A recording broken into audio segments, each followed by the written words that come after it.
On November 11th, 1988, police began digging in the garden of a sweet old lady's boarding house in Sacramento, California.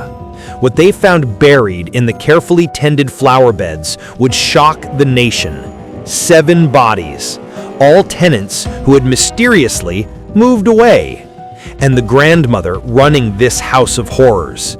She was already a convicted felon who should never have been there in the first place. In the mid-1980s, Sacramento's F Street was known for its beautiful Victorian homes. Number 1426 stood out, white and blue paint, immaculate gardens, lace curtains in every window. The woman who owned it seemed just as charming.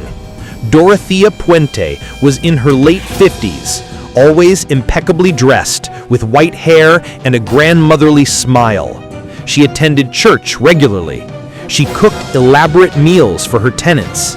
Neighbors called her the Grand Lady of F Street. But Dorothea Puente was not who she appeared to be. She was born Dorothea Helen Gray in 1929 in Redlands, California. Her childhood was marked by tragedy and instability. Her parents died when she was young. She bounced between foster homes and orphanages. By her teens, Dorothea had learned that lying came easy. She forged checks. She invented elaborate stories about her past, claiming to be a doctor's daughter or a wealthy widow. In 1948, at just 19, she was arrested for forgery. It was the beginning of a long criminal record. Over the next 3 decades, Dorothea was in and out of prison. Forgery, check fraud, theft. She married and divorced multiple times, often using fake names and identities. But in 1976, she found a new scheme, a more profitable one.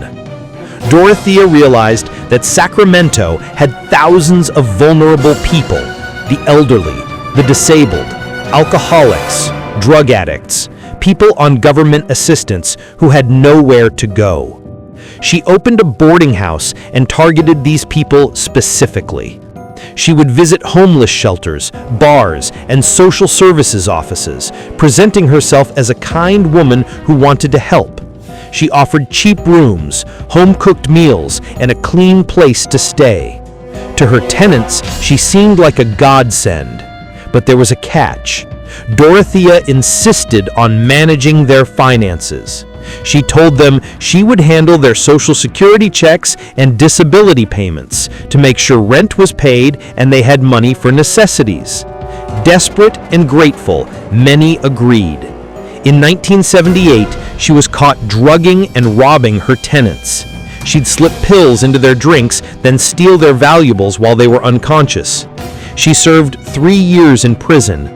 When she was released in 1985, her parole conditions were clear. She was forbidden from handling other people's money. She was banned from running a boarding house. Dorothea Puente ignored both rules immediately.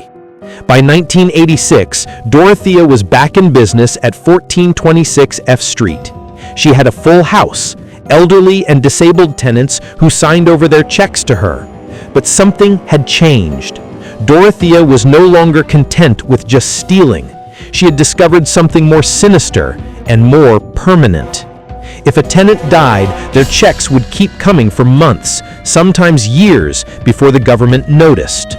Dorothea began writing letters to social workers and family members claiming her tenants had moved away, to Mexico, to Utah, anywhere but the truth. The truth was in her backyard.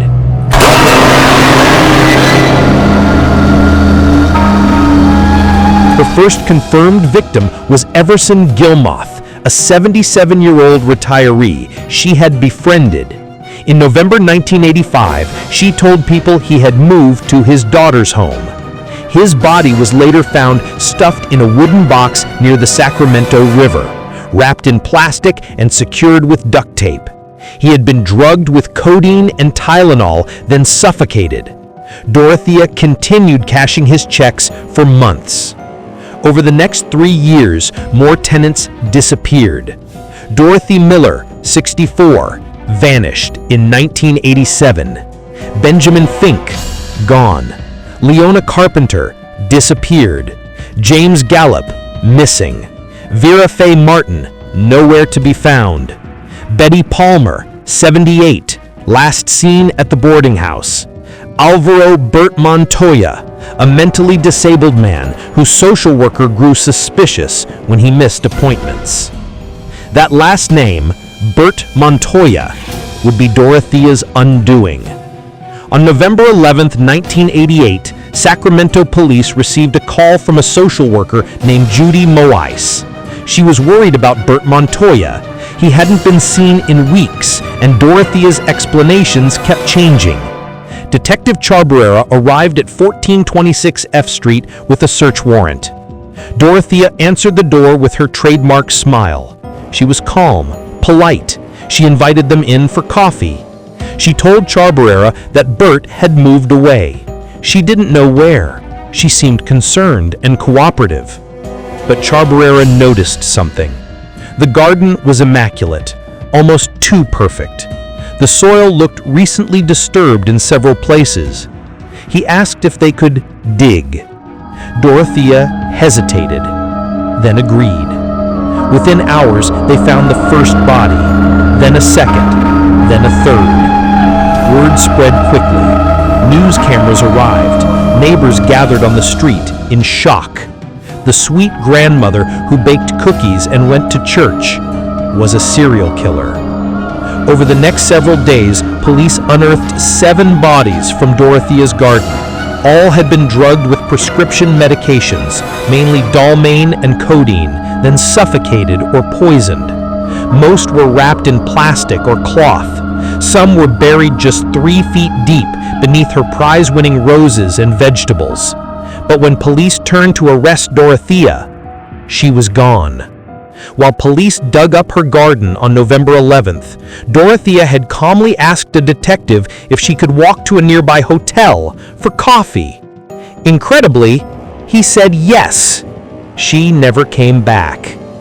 Dorothea Puente, a 59-year-old, was now a fugitive and one of the most wanted people in America.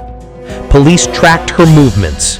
She had taken a taxi to a bar, then convinced a stranger to buy her a bus ticket to Los Angeles. For 4 days, she evaded capture. She checked into cheap motels under fake names. She dyed her hair. She changed her appearance. But on November 17, 1988, a man at a bar in Los Angeles recognized her from the news. He called police. When officers arrived, Dorothea was sitting at the bar, sipping a cocktail, calm as ever. She looked at them and said, "I used to be a very good person." Dorothea Puente's trial began in February 1993. It lasted 5 months and became a media sensation. The prosecution painted her as a cold-blooded killer who murdered for money. They presented evidence that she had encashed over $5,000 per month in Social Security checks from her dead tenants. The defense argued something surprising, that the tenants had died of natural causes, drug overdoses, or accidents. They claimed Dorothea simply panicked and buried them to keep collecting their checks. The jury didn't buy it entirely, but they had doubts about some deaths. In August 1993, Dorothea Puente was convicted of 3 counts of first-degree murder. The jury deadlocked on the other 6 deaths. She was sentenced to life in prison without the possibility of parole. For the next 18 years, Dorothea Puente lived at the Central California Women's Facility in Chowchilla, California. She maintained her innocence. She gave occasional interviews, always polite and composed. She claimed she was a good person who had made mistakes. On March 27, 2011, Dorothea Puente died in prison at age 82 from natural causes. Today, 1426 F Street still stands in Sacramento. It's been renovated and painted. New families have lived there. But the story of Dorothea Puente remains one of the most disturbing cases of serial murder in American history. She exploited the most vulnerable people in society, people who were forgotten, ignored, or invisible. People no one would miss. For years, she got away with it because no one was looking. Dorothea Puente's case reminds us that evil doesn't always look like a monster. Sometimes it looks like a sweet grandmother offering you a home-cooked meal.